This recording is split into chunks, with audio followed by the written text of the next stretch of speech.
Hello good morning बेटा, कैसे हैं आप लोग। आप टॉपिक पढ़ रहे हैं ब्रेन। थोड़ा सा ज़्यादा वर्कलोड हो रहा है आप लोगों के लिए बिकॉज थोड़ा सा अपने पास इस बार सिलेबस ज़्यादा है। अभी आपको ब्रेन भी अभी अपना कंप्लीट नहीं हुआ, अभी इसके बाद आपको केमिकल कोऑर्डिनेशन पढ़ना है, फिर आपको प्लांट में पढ़ना है, तो थोड़ा सा काम ज़्यादा है। तो I request you all please please please in video को टाइम से देखते रहो और हम रिवीजन के लिए अपने एक टाइम सेट करेंगे कि हम हर संडे को जो भी हम वीक में पढ़ेंगे हम हर संडे को उसका एक रिवाइज करके टेस्ट ले सकें। तो प्लीज़ प्लीज़ प्लीज़ बेटा, इस बार आपको बायो थोड़ा सा ज़्यादा करना पड़ेगा, मेहनत थोड़ी सी आपको ज़्यादा करनी पड़ेगी इस बार, क्योंकि अपना सिलेबस थोड़ा सा बड़ा है। तो मैं भी मजबूर हूँ इतने वीडियो आपको भेजने के लिए, क्योंकि वरना अपना टॉपिक कवर नहीं होगा इस बार। तो चलिएगा अपना टॉपिक शुरू करते हैं। यहाँ पे आज का अपना टॉपिक क्या है, हम लोगों ने बेटा जी फोर ब्रेन को खत्म कर दिया, मिड ब्रेन को हमने खत्म कर दिया। हमने उनके बारे में पढ़ लिया पूरा कि फोर ब्रेन के तीन पार्ट, उनके क्या क्या फंक्शन हमने जान लिए। मिड ब्रेन का क्या फंक्शन हमने उसको जान लिया बेटा जी कि वो कैसे विजुअल और आपके यहाँ पे ऑडिटरी रिफ्लेक्स को कंट्रोल करता है, हमने उन बातों को देख लिया था। अब हमारा थर्ड पार्ट जो आता है उसका नाम क्या है बेटा जी, यहाँ पे हिंड ब्रेन। और आप पहले पढ़ चुके हो यहाँ पे कि हिंड ब्रेन जो है बेटा जिसके फटर तीन पार्ट होते हैं। पहला जो पार्ट होता है उसका नाम क्या होता है बेटा जी आपका, यहाँ पे आपने कहा था बेटा जिसका नाम होता है यहाँ पे पोन्स वेरोलाइन। सेकंड जो पार्ट होता है बेटा जिसका नाम होता है यहाँ पे सेरिबेलम। एंड थर्ड जो पार्ट होता है उसका नाम होता है बेटा मेडुला लॉन्गेटा। ठीक बात है। तो हम शुरू करते हैं बेटा जी, हमें पोन्स आपके हिंड ब्रेन को पढ़ना है यहाँ पे, और स्टेप बाय स्टेप हम सारे पार्ट्स को पढ़ेंगे यहाँ पे। तो चलिए शुरू करते हैं बेटा जी हमें टॉपिक अपना।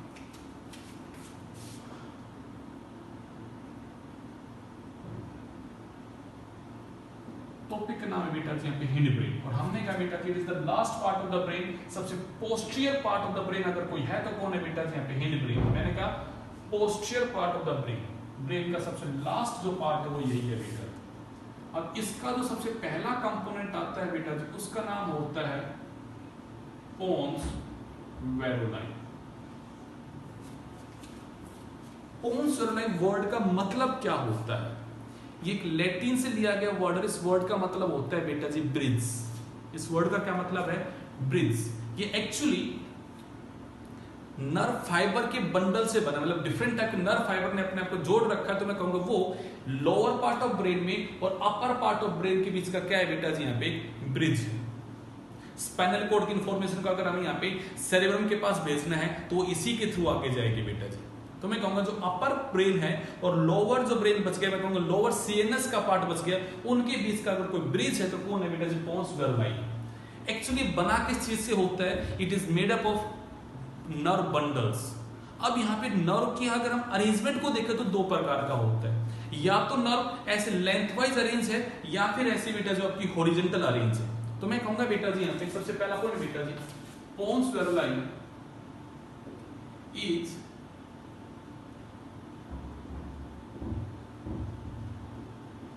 Made up of nerve fibre. वो किन का बना है बेटा, नर्व फाइबर का बना है। एंड ये नर्व फाइबर बेटा जी यहाँ पे दो प्रकार के होते हैं। पहले वाले का नाम होता है बेटा जी longitudinal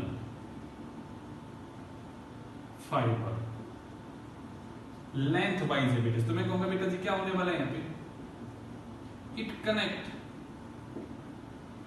medulla of लॉन्गेटा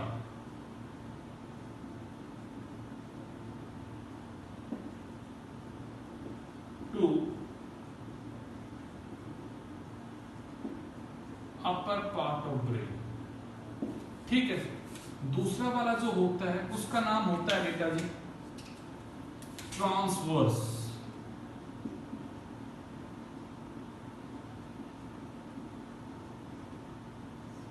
transverse fibre मतलब ऐसे हॉरिजॉन्टल जो फाइबर है बेटा जी, ये क्या करते हैं यहाँ पे कनेक्ट सेरिबेलम, जो कि हिंड ब्रेन का ही पार्ट है, cerebellum to the upper part of brain.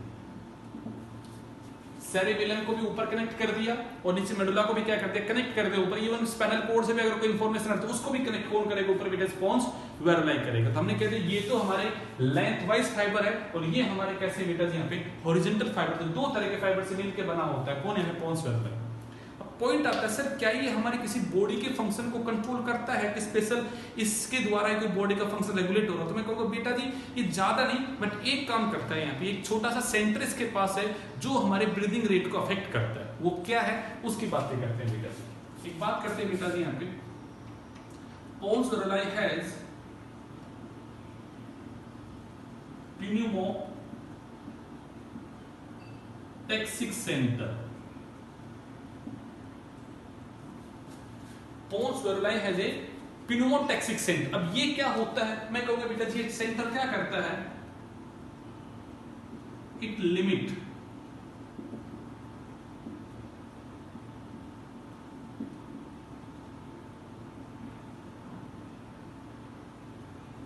by reducing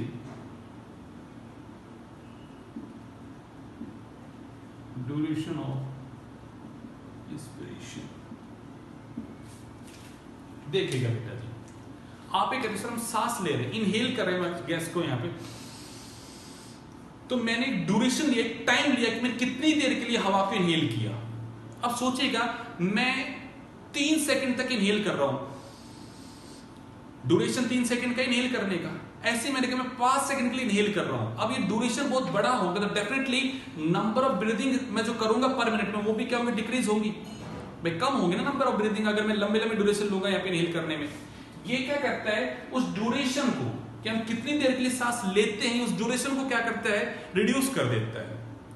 तो इसका मतलब भाई कितना हम यहां सांस लेंगे ये उसको क्या करता है? लिमिट करता है। भाई कितना मैक्सिमम इनहेल कर सकते हो ये उसको क्या करता है? लिमिट करता है bye reducing the duration of inspiration. इससे क्या होगा? डेफिनेटली अगर ये ड्यूरेशन अगर कम हो जाएगा तो ब्रीदिंग रेट क्या होगा आपका बेटा जी? अफेक्ट होगा, वो क्या हो जाएगा? इंक्रीज हो जाएगा। तो मैं लिखूं बेटा जी यहाँ पे it limit the inspiration by reducing the duration of inspiration and in this way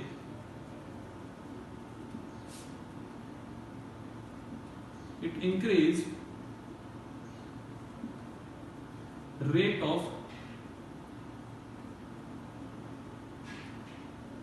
breathing। Breathing rate को क्या करता है बेटा जब इंक्रीज करता है।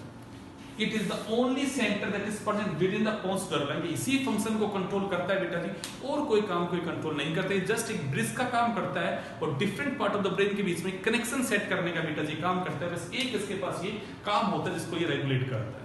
ठीक है, अगले पार्ट में आते हैं। सेकंड जो पार्ट आता है बेटा जी उसका नाम होता है सेरिबेलम।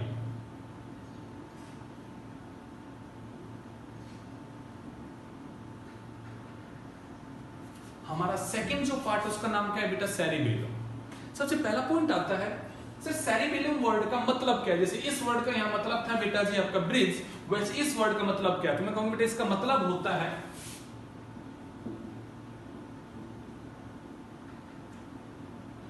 लिटिल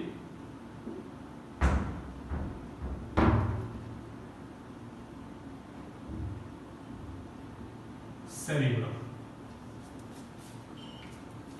पता नहीं आप लोगों ने कभी नाना पाटेकर की कोई मूवी देखी है नहीं देखी है? नाना पाटेकर नाम सुना आप लोगों ने? उसकी एक मूवी थी उसमें डायलॉग मारता है कि पीछे गुद्दी में थप्पड़ मत मारो, यहाँ पे छोटा दिमाग होता है, यहाँ पीछे छोटा दिमाग होता है। आपने कभी सुना हो ऐसा? वो छोटा दिमाग जो वर्ड है बेटा जो इसके लिए यूज होता है। आपने एक बात समझी कि हमारा जो largest part of the brain अगर कोई है तो वो है हमारा सेरिब्रम। उसके बाद अगर सेकंड नंबर पे कोई सेकंड लार्जेस्ट पार्ट अगर कोई है तो वो क्या है बेटा जी? सेरिबेलम। अब हमने जब सेरिबेलम के स्ट्रक्चर को देखा तो ये स्ट्रक्चर में और फंक्शन में बिल्कुल सेरिब्रम से ही मैच करता है। कैसे मैच करता है? आपने कहा था सर सेरिब्रम जो होता है उसके 2 हेमिस्फेयर होते हैं, वैसे ही इसके भी अंदर 2 हेमिस्फेयर होते हैं। वहां पे कॉर्पस कैलोसम था तो दोनों हेमिस्फेयर को कनेक्ट करता है। यहाँ पे बेटा जी एक वर्मिक्स स्ट्रक्चर है जो बेटा दोनों हेमिस्फेयर को कनेक्ट करेगा। वहां पे सर सेरिब्रम में हमने पढ़ा था कोर्टेक्स जो होता है वो ग्रे इन द कलर होता है, अंदर का मेडुला जो होता है वो व्हाइट इन द कलर होता है। पढ़ा था ऐसा? वैसा ही सेम स्ट्रक्चर इसका होता है बेटा जी। जब हम बना के दिखाएं आपको तो इसका स्ट्रक्चर होता है कैसा? आप ऐसा कहोगे बीज के अंदर बेटा जी इस तरह से एक स्ट्रक्चर होता है।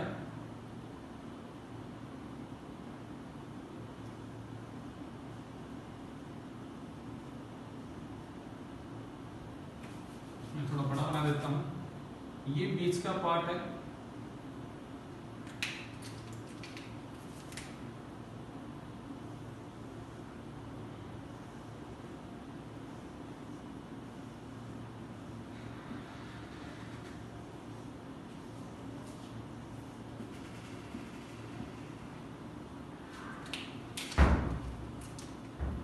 हम ये कहते हैं बेटा जी ये जो होता है इसके ये दो है हेमिस्फीयर। तो अगर मैं लेबलिंग करता हूं मैं कहूंगा बेटा जी ये कहलाते हैं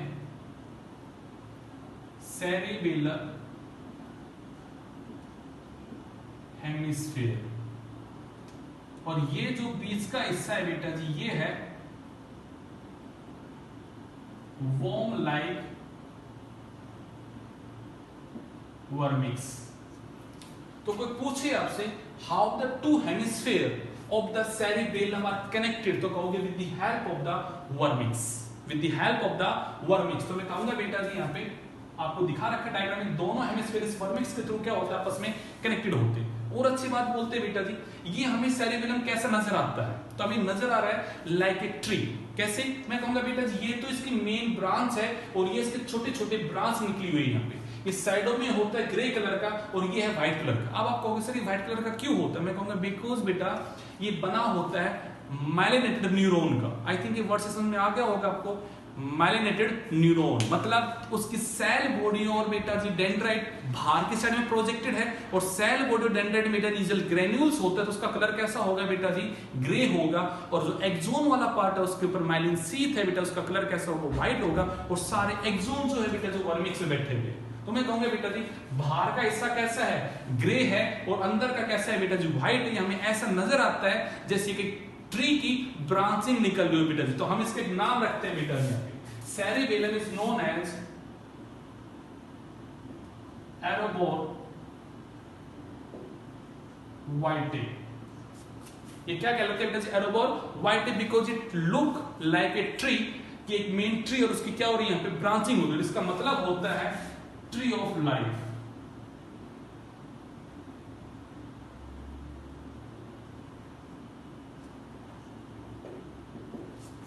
इसको हम बोलते हैं ट्री ऑफ द लाइफ। कोई आपसे पूछे सर सेरिबेलम के कितने कंपोनेंट है, तो मैं कहूंगा इसके 3 कंपोनेंट है। 2 तो क्या है सेरिबेलर हेमिस्फीयर है 1 और 2, और एक क्या है बेटा जी यहां पे आपका एक क्या है बेटा यहाँ पे वर्मिक्स है। तो कितने कंपोनेंट है? 3 कंपोनेंट बेटा जी। 2 तो सेरिबेलर हेमिस्फीयर, एक क्या है यहाँ पे वर्मिक्स, तो 3 इसके कंपोनेंट है। ये जो है बेटा जी it is of the white colour, and ये जो बाहर का हिस्सा है बेटा it is of the grey colour. और हमें नजर कैसा आता है लाइक ए ट्री, तो हमने नाम का रखा इसका arbor vitae, tree of the life. अब पॉइंट आता है सर ये कंट्रोल क्या करता है, इसका फंक्शन क्या है, तो चलो उसकी बात करते हैं बेटा जी। ये बेटा जी कोई भी यूनिक काम को कंट्रोल नहीं करता। एक्चुअली इसने क्या किया, जो हमारा frontal lobe of the cerebrum था बेटा जी ये उसी के काम को थोड़ा सा खुद कंट्रोल करता है। अब आप कहोगे सर फ्रंटल लोब के कौन से काम को, तो आपको अगर याद हो तो आपने कहा था सर फ्रंटल जो पार्ट होता है वो स्केलेटल मसल की एक्टिविटी को कंट्रोल करता है। याद है स्केलेटल मसल का मूवमेंट किसके कंट्रोल में था, फ्रंटल लोब के फंक्शन में लिखा है मैंने आप लोगों को बेटा जी।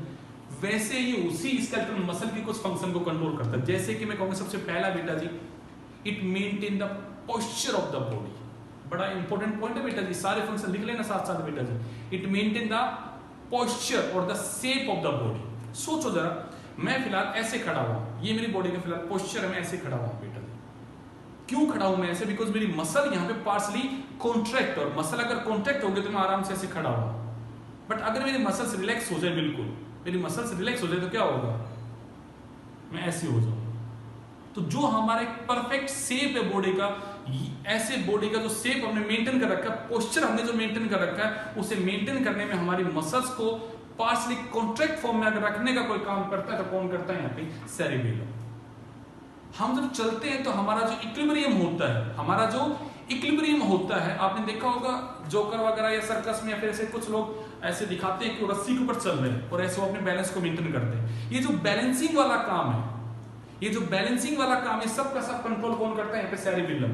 आप लोगों को शायद पता होगा हमारा ईयर हेल्प करता है बैलेंसिंग को।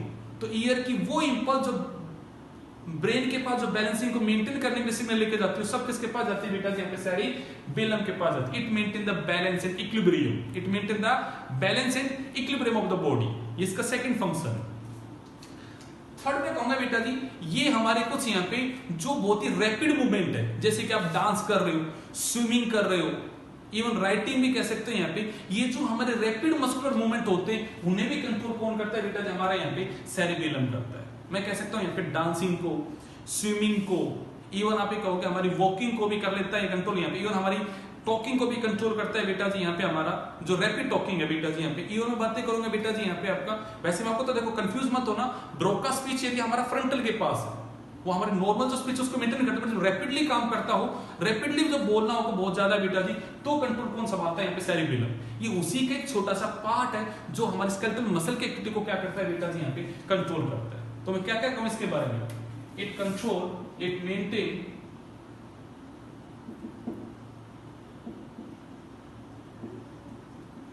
शेप ऑफ द बॉडी, और आप कह सकते हो posture of the body, maintain और हेल्प इन इक्विलिब्रियम और बैलेंसिंग। इक्विलिब्रियम और बैलेंसिंग में क्या करता है, आपकी हेल्प करता है बेटा। कंट्रोल रैपिड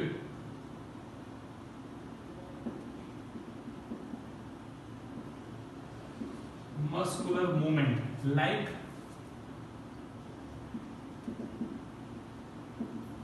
राइटिंग कह सकते हो बेटा जी, साइकिलिंग कह सकते हो यहाँ पे, आप कोई भी लिख लो यहाँ पे, खुद अपने यहाँ पे आप लिख लो डांसिंग, स्विमिंग,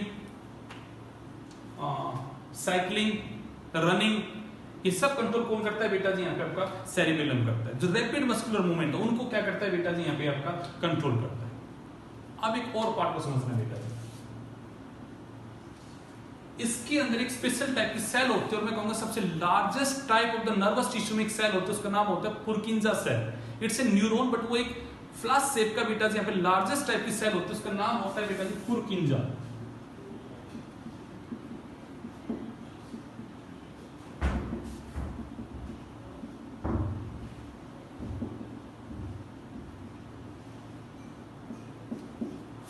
इसके अंदर एक स्पेशल टाइप की सेल है जो कि लार्ज साइज की होती है, उस सेल का नाम होता है बेटा पुरकिंजे सेल।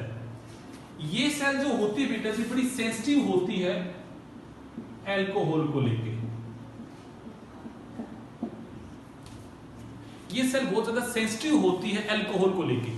तो आप लोगों ने देखा होगा अगर कोई अल्कोहल को पी ले, कोई वाइन पी ले, तो वो चल अच्छे से नहीं पाता, प्रॉपरली चल नहीं पाता। क्यों नहीं चल पाता? अगर वर्ड को सोचो, आपकी बॉडी का जो पोस्चर है उसे मेंटेन किसने किया? सेरिबेलम ने किया। अब अगर सोचो आपने ड्रिंकिंग कर लिया, आपने अल्कोहल को ले लिया, तो मैं कहूंगा सेरिबेलम बेटा से अफेक्टेड होगा। सेरिबेलम अगर अफेक्टेड हो गया तो आपकी बॉडी के पोस्चर बना ही नहीं पाएगा। इसका मतलब आप प्रॉपरली खड़े नहीं पाओगे, ऐसे झूलना शुरू हो जाएगा। होता है ना सभी लोग ऐसे झूल रहे हैं, बिकॉज क्योंकि सेरिबेलम क्या हो गया? अफेक्टेड हो गया। आप चलने की कोशिश कर रहे हैं वहां पे वो, पर वो चल नहीं पाएगा, वैसे इधर उधर होगा। रीजन क्या उसका ऐसा होने का? बिकॉज उसका सेरिबेलम क्या होगा? अफेक्टेड हो गया। आपको क्या सेरिबेलम से सबसे ज्यादा अफेक्टेड कौन होता है? मैं कहूंगा बेटा जी ये पुरकिंजे जो सेल होते हैं बेटा जी, they are the large size cell. ये न्यूरॉन के ही सेल है बट लार्ज साइज के सेल है बेटा जी यहाँ पे, and they get easily affected और very sensitive to the alcohol. सबसे जल्दी हमारा बेटा जी जैसे सेरिब्रम भी अफेक्टेड हो जाता है। आपने देखा होगा दारू पीने के बाद में आदमी का सोचने समझने की शक्ति खत्म हो जाती है, मतलब हमारा सेरिब्रम क्या होता है? अफेक्टेड होता है। और सेरिबेलम भी हमारा बेटा जी यहाँ पे अफेक्टेड हो जाता है due to the drinking. Alcohol को लेके बेटा जी दोनों पार्ट कैसे यहाँ पे सेंसिटिव। कौन सा पार्ट बोला बेटा जी मैंने यहाँ पे? Cerebrum as well as cerebellum both get quickly affected due to the drinking. Alcohol से बहुत जल्दी क्या होते हैं बेटा जी? अफेक्टेड होते हैं ये पार्ट। ठीक है, अगले वर्ड में आते हैं। कोई आपसे पूछे सेरिबेलम हाईली डेवलप किन में है, तो मैं कहूंगा सबसे ज्यादा हाईली डेवलप होता है बेटा जी बर्ड्स में। सोचो, आपने कहा ये हमारे बैलेंस को बनाने में हेल्प करते हैं। बर्ड्स को तो उड़ना होता है बेटा, बर्ड्स को तो उड़ना है, मतलब उन्हें तो 3D में हवा के अंदर अपने बैलेंस को मेंटेन करना है। तो बैलेंसिंग स्ट्रक्चर कौन सा है बेटा जी? यहाँ पे सेरिबेलम है। तो मैं कहूंगा बेटा जी सबसे हाईली डेवलप होते हैं बेटा जी ये बर्ड्स में, सबसे हाईली डेवलप होते हैं। हमारे अंदर भी है डेवलप, बट बर्ड्स में हमसे ज्यादा क्या है बेटा जी यहाँ पे डेवलप होते हैं। कौन सा पार्ट बेटा जी यहाँ पे? सेरिबेलम। चलिए, it's all about cerebellum.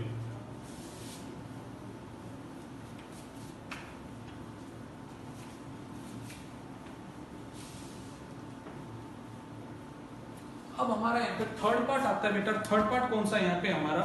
Medulla oblongata.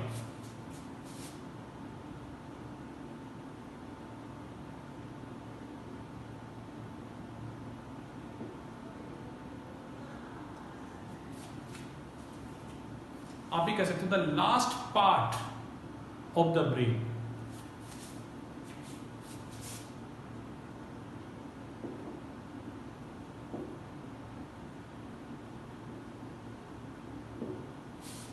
ये भी कह सकते हो it is the part of the brain that connect the brain to the spinal cord. जो ब्रेन को कनेक्ट करता है किससे? द स्पाइनल कोड से। तो ये वो वाला पार्ट है। ओके, अब ये क्या करता है?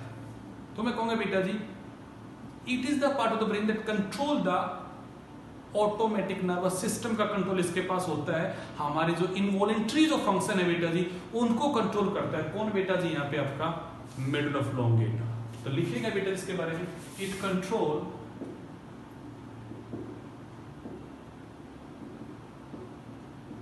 Involuntary function of body. ये कंट्रोल करता है कौन से बेटा जी? यहाँ पे involuntary function of the body. अब पॉइंट आता है सर इनवॉलेंट्री फंक्शन, इसमें क्या आता है? मैं कहूंगा बेटा जी ये इनवॉलेंट्री फंक्शन दो प्रकार के हैं बेटा जी। एक मैंने बोला बेटा जी वाइटल एक्टिविटी।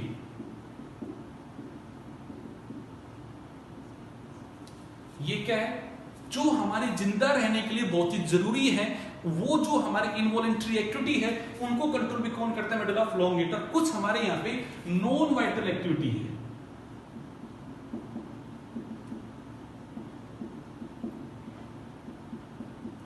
कुछ हमारे यहाँ बेटा जी आपकी नॉन वाइटल एक्टिविटी जो हमारे जिंदा रहने के लिए जरूरी नहीं है, वो कुछ एक्टिविटी बट वो इनवॉलेंट्री, वो हमारे कंट्रोल में नहीं है। वो जो भी हमारे कुछ ऐसे एक्टिविटी जो बहुत ही एसेंशियल है, कुछ ऐसे जो नॉन एसेंशियल है, उन सबको कंट्रोल कौन करता है बेटा जी? यहाँ पे मेडुला ऑब्लोंगेटा। जैसे मैं आपसे कहूं बेटा जी यहाँ पे हार्ट बीट,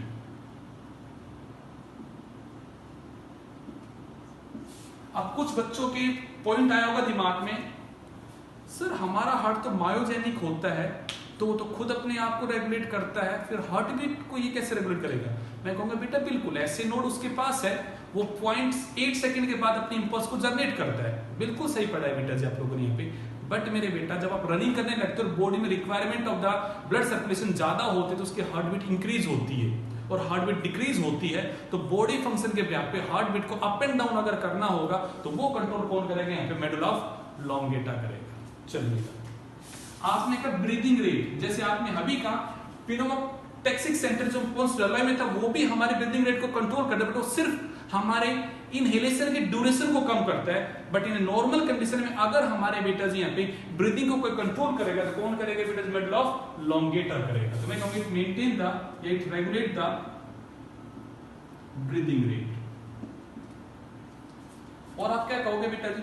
जो भी हमारे यहाँ पे एलिमेंट्री कनाल का मूवमेंट है, जो हमारे यहाँ पे एलिमेंट्री कनाल का, भाई आपने जैसे खाना लिया यहाँ पे तो ऑटोमेटिक यहाँ पे आपने निगल लिया यहाँ पे, और चीजों के बेटा यहाँ पे कॉन्ट्रैक्शन रिलैक्सेशन शुरू हो गया, हमारे मसल्स का, हमारे ग्लैंड का सीक्रेशन शुरू हो गया यहाँ पे, हमारे ग्लैंड्स का सीक्रेशन शुरू हो गया फॉर द डाइजेशन। तो मैं कहूंगा बेटा जी यहाँ पे elementary kanal movement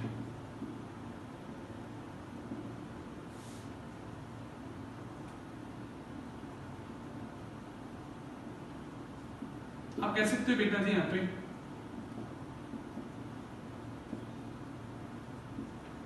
digestive gland secretion and etc.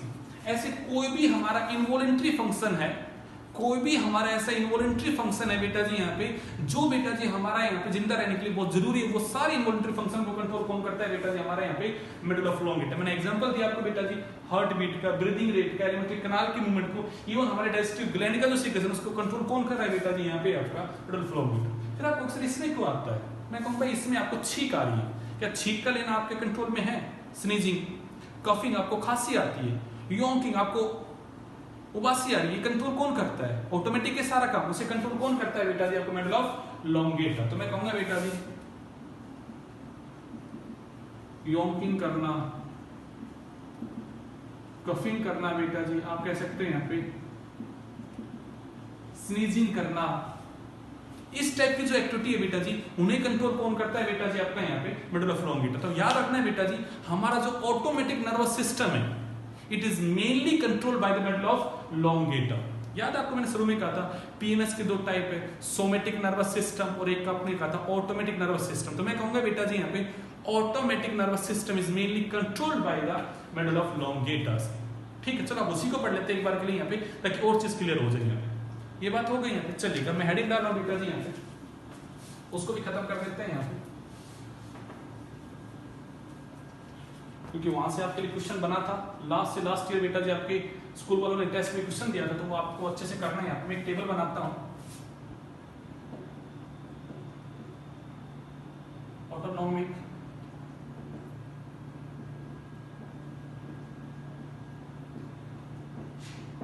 Nervous system.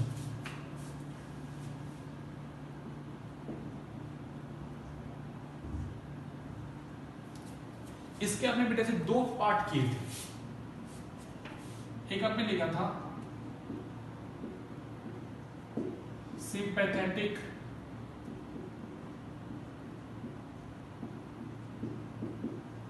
Nervous system लिखा था, एक आपने लिखा था बेटा जी यहां पे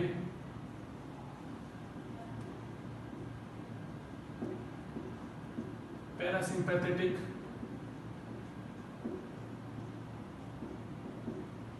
नर्वस सिस्टम। अब इन चीजों को याद कैसे रखना है, एक पॉइंट को समझ लेना, फिर मैं आपको टेबल बनाऊंगा, आपको सब देखना मेरे साथ साथ, आप खुद फिल कर दोगे। यहाँ पे एक पॉइंट को समझो, सिंपैथेटिक नर्वस सिस्टम और पैरासिम्पैथेटिक नर्वस सिस्टम दोनों एक्शन में एंटागोनिस्टिक है। एक्शन में कैसे हैं? एंटागोनिस्टिक। इस वर्ड का क्या मतलब है? Opposite to each other. अगर ये रेट को इंक्रीज करेगा तो ये रेट को डिक्रीज करेगा। मेरे वर्ड को सुनना, ये दोनों एक्शन में कैसे हैं बेटा जी? एंटागोनिस्टिक। मतलब हमारे मेडुला ऑफ लॉन्गिटा से दो तरह के फाइबर निकलेंगे, एक का काम होगा उस फंक्शन को इंक्रीज करना, तो एक का काम होगा उस फंक्शन को वापस से नॉर्मल कर देना। ठीक है, ओके। पहले एक पॉइंट और समझ लेना बेटा जी, यहाँ पे एएनएस इज कंट्रोल्ड बाय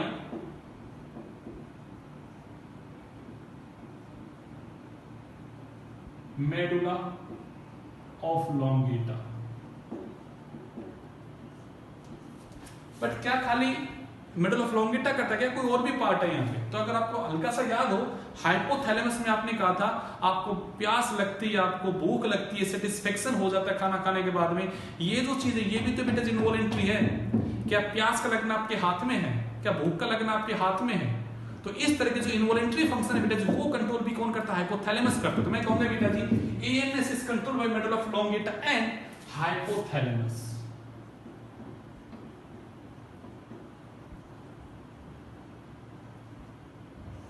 हमारे दो पार्ट है ब्रेन के बेटा जो हमारे एएनएस को कंट्रोल करते हैं। कौन कौन बेटा जी? यहाँ पे medulla oblongata and hypothalamus control करता है बेटा जी किसको? यहाँ पे हमारे इनवॉलंटरी फंक्शन की, यानी कि हमारे ऑटोमेटिक नर्वस सिस्टम को। अब यहां से जब नर्व निकलती है तो दो तरह की निकलती है, या तो बेटा वो सिंपैथेटिक है या फिर होगी पैरासिम्पैथेटिक है। इनका क्या मतलब बेटा जी? यहाँ पे ये मैं कहूंगा इसके बारे में, it increase the function except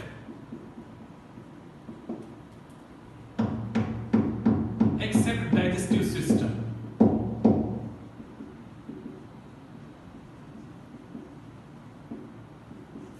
इसके बारे में लिखना है बेटा जी, it decrease the function accept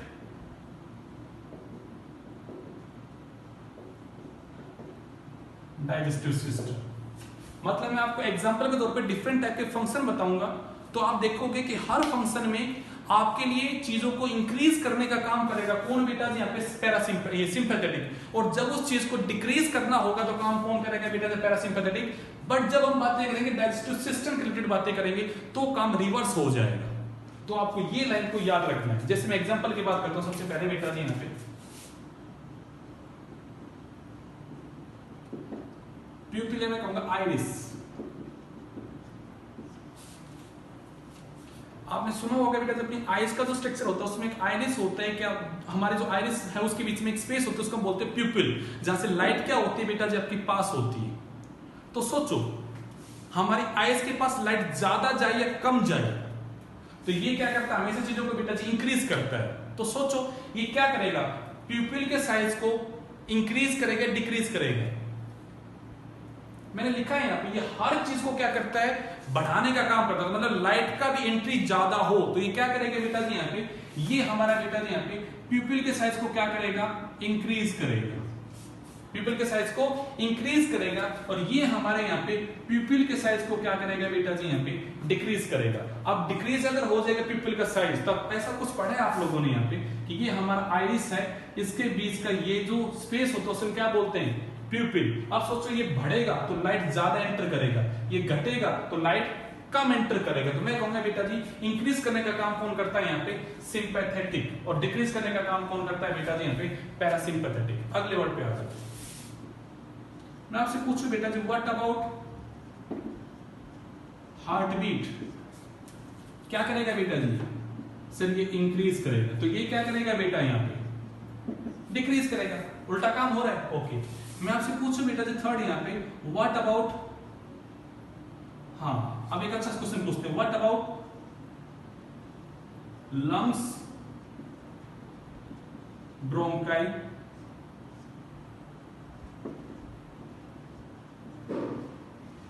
alveolar sac.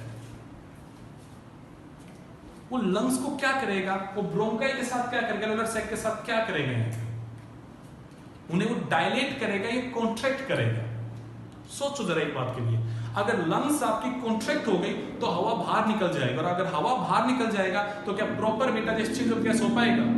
सोचो अगर आपकी लंग्स बेटा जी एक्सपेंड होगी, आपकी लंग्स अगर एक्सपेंड होगी तो आपको मैं कहूंगा ब्रोंकाई अगर आपकी डायलेट होंगी तो अमाउंट ऑफ एयर इनटेक कैसा होगा, ज्यादा होगा। अगर अमाउंट ऑफ इनटेक ज्यादा होगा तो डेफिनेटली आपका यहाँ पे गैस का एक्सचेंज भी तो कैसा होगा, ज्यादा होगा। तो मैं क्या कहूंगा बेटा जी, ये इन्हें करते हैं डायलेट, और ये क्या करता है बेटा जी यहाँ पे उन्हें कॉन्ट्रैक्ट। ये हमारे लंग्स को कॉन्ट्रैक्ट करेगा ताकि वे जल्दी से हवा बाहर निकल जाए, जबकि ये चीजों को क्या करेगा यहाँ पे डायलेट करेगा, रिलैक्स करेगा, ताकि प्रॉपर्ली क्या हो बेटा जी वहां पे आपका हवा अंदर जा सके। चलिए फोर्थ बेटा जी मैं आपसे पूछूं व्हाट अबाउट स्वेट ग्लैंड, लिख सकते हो अगला पॉइंट में यहाँ पे, व्हाट अबाउट स्वेट ग्लैंड, क्या करेगा स्वेट ग्लैंड का, आप कहोगे सर ये क्या करेगा, सिक्रीशन को इंक्रीज करेगा, और ये क्या करेगा, सिक्रीशन को डिक्रीज करेगा। सही बात है, ओके। अब हम मेन काम पे आते हैं। मैं आपसे पूछूं बेटा जी what about liver, pancreas, salivary gland, secretion, इनके साथ क्या होगा। ये सिक्रीशन लीवर का सिक्रीशन यानी कि बाइल, पेंक्रियाज से पेंक्रेटिक जूस, सलेवरी ग्लैंड से बेटा सलाइवा आएगा या ज्यादा आएगा कम आएगा अगर ये काम करेगा। देखो मैंने लिखा है बेटा जी सब फंक्शन इंक्रीज करता है एक्सेप्ट डाइजेस्टिव सिस्टम। तो मैं क्या कहूंगा बेटा जी, इन सबका बेटा जी सिक्रीशन को क्या करेगा यहाँ पे डिक्रीज करेगा, जबकि ये क्या करेगा सिक्रीशन को बेटा जी यहाँ पे इंक्रीज करेगा। वैसे मैं कहूं बेटा जी जो एलिमेंट्री कनाल में जो मूवमेंट होता है, प्रेस्लाइसिस का जो मूवमेंट है बेटा जी, ये क्या करेगा उस मूवमेंट के साथ, अब क्या कहोगे यहाँ पे, ये उस मूवमेंट को क्या करेगा बेटा जी डिक्रीज करेगा, ये क्या करेगा उस मूवमेंट को यहाँ पे इंक्रीज करेगा। तो मैं बोलूंगा बेटा जी यहाँ पे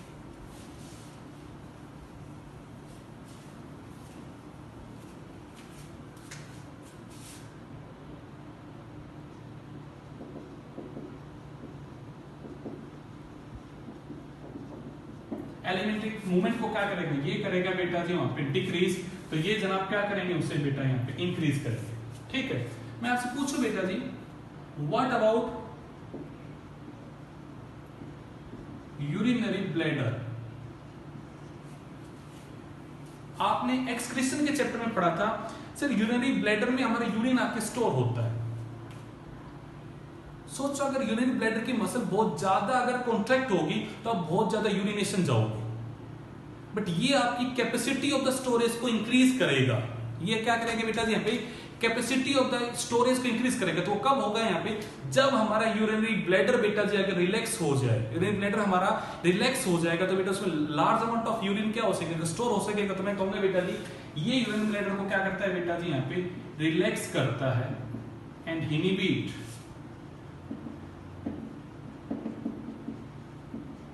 मिक्ट्यूरेशन। ये क्या था मिक्ट्यूरेशन? यूरिन करने का प्रोसेस। तो मैं कहूंगा उस प्रोसेस को क्या करते हैं, इनहिबिट करते हैं, ताकि लंबे टाइम के लिए क्या रहे बेटा, जबकि यहाँ पे यूरिन बॉडी में स्टोर हो सके। जबकि ये क्या करेगा यहाँ पे, आप कहोगे सर ये उसे करेगा कॉन्स्ट्रिक्ट।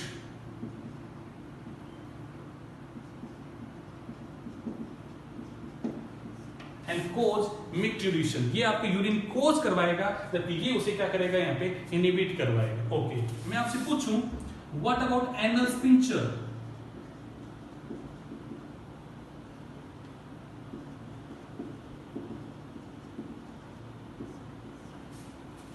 अगर एनल का स्पिंचर ओपन हो जाएगा तो क्या होगा बेटा जी, यहाँ पे वो आपका फीकल मैटर बॉडी के बाद पास हो जाएगा। ये क्या चाहता है, बॉडी में सब काम क्या रहे, इंक्रीज हो। ये सिर्फ डाइजेशन वाले काम को रोकता है यहाँ पे बेटा जी। अब सोचो अगर ये डाइजेशन का स्लो हो जाएगा, मैं कहूंगा एनल का स्पिंचर भी क्या रहेगा बेटा जी, यहाँ पे आपका कॉन्ट्रैक्ट रहेगा। लंबे टाइम के लिए आप यहाँ पे फीकल मैटर को बॉडी के बाद पास आउट नहीं कर पाओगे। मैं कहूंगा बेटा जी उसे क्या करता है, यहाँ पे कॉन्स्ट्रिक्ट करता है और उसे ओपन होने से प्रिवेंट करता है। जबकि ये क्या कराता है बेटा जी, यहाँ पे स्पिंचर को ओपन करवाता है, उसे ये रिलैक्स करवाने का काम करता है। देखिएगा टॉपिक को हम रोकते हैं, लेक्चर को ज्यादा बड़ा नहीं करते हैं, आप लोग बोर हो जाएंगे। मैंने कुछ नया नहीं पढ़ाया, मैंने सिर्फ बेटा जी आज आपको हिंड ब्रेन पढ़ाया। मैंने हिंड ब्रेन के केस में आपको कहा हिंड ब्रेन के 3 पार्ट है बेटा जी, यहाँ पे पोन्स पेरोलाई, सेरेबेलम और मेडुला ऑफ लोंगेटा। मेडुला ऑफ लोंगेटा जो होता है बेटा जी, वो हमारा यहाँ पे मेनली इनवॉलेंटरी फंक्शन को कंट्रोल करता है। अब आपके लिए पेपर में क्वेश्चन बनेगा बेटा जी, इनवॉलेंटरी फंक्शन ऑफ बॉडी कौन कौन कंट्रोल करता है? तो 2 तरह के कंट्रोल होते हैं। मैं कहूंगा एक तो मेडुला ऑफ लोंगेटा, एक कौन करता है, हाइपोथैलेमस। वहां पे आपने शुरुआत के टेबल में कहा था 2 तरह का होता है यहाँ पे, सिंपैथेटिक और कैसा बेटा जी, पैरासिम्पैथेटिक। याद रखो सिंपैथेटिक हर बॉडी काम को इंक्रीज करता है, आपके यूरिन के स्टोरेज की कैपेसिटी को बढ़ाएगा, फीकल मैटर भी आप पास नहीं करोगे, यहाँ पे हार्ट बीट को बढ़ाएगा, ब्रीदिंग रेट को बढ़ाएगा। इवन मैं कहूंगा ब्रीदिंग रेट को बढ़ाएगा नहीं, मैं कहूंगा आपके ब्रीदिंग के प्रोसेस को बढ़ाएगा। कैसे? ये आपके लंग्स को डायलेट कर देगा, ताकि लंबे टाइम के लिए हवा क्या रहे, आपके अंदर रहे। इस तरह के काम करेगा यहाँ पे। इवन मैं कहूंगा आपके हेयर्स को क्या करेगा, आप कहोगे हेयर्स के पीपल्स को कॉन्टेक्ट करके उन्हें खड़ा करने का काम करेगा। बट ये स्लो डाउन कर देता है किसको बेटा जी, यहाँ पे आपका एलिमेंट्री कनाल के फंक्शन। उसके रिलेटेड जो भी हमारे डाइजेस्टिव ग्लैंड है उन सबके सीक्रेशन को क्या करेगा बेटा जी, आपका स्लो डाउन करेगा। इवन हमारा एलिमेंट्री कनाल का जो मूवमेंट है उसे भी क्या करेगा बेटा जी, स्लो डाउन करेगा, और बाकी हर काम को कहीं ना कहीं इंक्रीज करेगा। तो इस तरह से टेबल आप लोग बना लेना जो आपके काम आएगी यहाँ पे इन द कमिंग टेस्ट बेटा जी, यहाँ से क्वेश्चन आएंगे। इसी के साथ बेटा जी हमारा ब्रेन का पूरी कहानी खत्म हो जाती है। अभी कुछ दिनों पहले नमन का फोन आया था। नमन ने पूछा था मुझसे कि सर स्पाइनल और क्रेनियल नर्व और ऑटोमेटिक नर्वस सिस्टम अलग अलग है या सेम है? तो मैंने उससे कहा था विद द कमिंग लेक्चर बेटा जी आपको समझ में आएगी बातें यहाँ पे। अब देखो एक बात को समझ कर देखो, यहाँ पे क्रेनियल नर्व जो हमारे ब्रेन से निकली, बट मैंने कहा भाई क्रेनियल नर्व वो जो मेडुला ऑफ लोंगेटा से निकलेगी, वही तो पार्ट है किसका बेटा जी, यहाँ पे ऑटोमेटिक नर्वस सिस्टम का। अरे हाँ या ना? तो एएनएस उन्हीं क्रेनियल नर्व से बना, बट ये स्पेसिफिक क्रेनियल नर्व कौन सी होगी बेटा जी, that arise from the medulla oblongata से। तो ये बन गया हमारा यहाँ पे एएनएस। तो आप ये समझो एएनएस कोई अलग चीज नहीं है बेटा जी, कोई अलग से नर्वस सिस्टम नहीं है यहाँ पे। हमने कहा ये हमारे ब्रेन के उस कंट्रोल की बात कर रहे हैं जो हमारे इनवॉलेंटरी फंक्शन को कंट्रोल कर रहे हैं, जबकि सोमेटिक में हम उस ब्रेन के पार्ट की बात करते हैं जो कि हमारा वॉलेंटरी फंक्शन कंट्रोल होता है। दैट्स इट, यही सब बातें हैं यहाँ पे। कोई बातें यहाँ पे चलेगा। अगले वर्ड में आते हैं बेटा जी। अब हम क्या पढ़ेंगे, तो मैं एक लेक्चर और बनाऊंगा आप लोगों के लिए इसी ब्रेन के, उस लेक्चर में क्या बातें करेंगे। अब बार बार वर्ड यूज करें नर्व, तो मुझे ऐसा लग रहा था कि नर्व शायद आप लोगों ने 9th क्लास में पढ़ा होगा, क्योंकि नर्वस सिस्टम आया था आपका 9th क्लास में, तो वहां नर्व आपने पढ़ा होगा। बट अभी कुछ दिनों पहले प्रियांशु ने मुझसे डाउट पूछा रिगार्डिंग द नर्व, तो अब मैं आपको इन द कमिंग जो कल मैं लेक्चर बनाऊंगा आपके लिए, उस लेक्चर में बातें करूंगा नर्व के स्ट्रक्चर के बारे में, नर्व एक्चुअली होता क्या है। तो कुछ वर्ड आएंगे वहां पे, नर्व, ट्रैक्ट, या फिर आप ये कहते हो माइलिन शीथ को कौन बनाता है, वहां पे तो 2 तरह की बातें होंगी, सचवान सेल या फिर वहां पे ओलिगोडेंड्राइट सेल। तो ऐसे कुछ वर्ड आएंगे बेटा जी, न्यूक्लियाई, गैंग्लियन, ये क्या क्या वर्ड होते हैं, इन वर्ड्स को मैं समझाऊंगा नेक्स्ट वीडियो बेटा जी यहाँ पे। और उसी के साथ बेटा जी आपका यहाँ पे नर्वस सिस्टम कंप्लीट हो जाता है। और अब हम शुरू करेंगे बेटा जी आपका यहाँ पे, पहले हम शुरुआत करते हैं एनिमल से बेटा, जब हम एनिमल में पढ़ेंगे बेटा जी हमें केमिकल कोऑर्डिनेशन आपका शुरू करेंगे आपके नेक्स्ट लेक्चर से। चलेगा? प्लीज प्लीज प्लीज बेटा जी सारे वीडियो को अच्छे से देखो, नोट्स बनाओ और मुझसे डाउट पूछो और प्रैक्टिस करो। संडे को टेस्ट होगा आप लोगों का यहाँ पे, और हर संडे को टेस्ट होगा। एंड लास्ट टेस्ट में काफी बच्चों ने टेस्ट नहीं दिया, आई रिक्वेस्ट यू प्लीज सब टेस्ट दिया करो बेटा, जिससे एक प्रैक्टिस हो जाती है कि हमें क्या आता है क्या नहीं आता है। एक प्रैक्टिस का एक अच्छा प्लेटफॉर्म है टेस्ट बेटा जी। तो आई रिक्वेस्ट यू ऑल, एक तो टेस्ट सारे दिया करो, और हर संडे को आपका एट 4 PM टेस्ट होगा ही होगा बेटा जी यहाँ पे। तो इस वीडियो, इस पूरे वीक में हम जो भी देख रहे हैं यहाँ पे, इसका टेस्ट होगा आपका on the Sunday. Please please please बेटा जी पढ़ो, थोड़ा सा काम ज्यादा है बट मजबूरी है हमारी इन सब काम को करने की, बिकॉज हमारा सिलेबस ज्यादा आ रहा है इस बार। चलेगा, थैंक यू।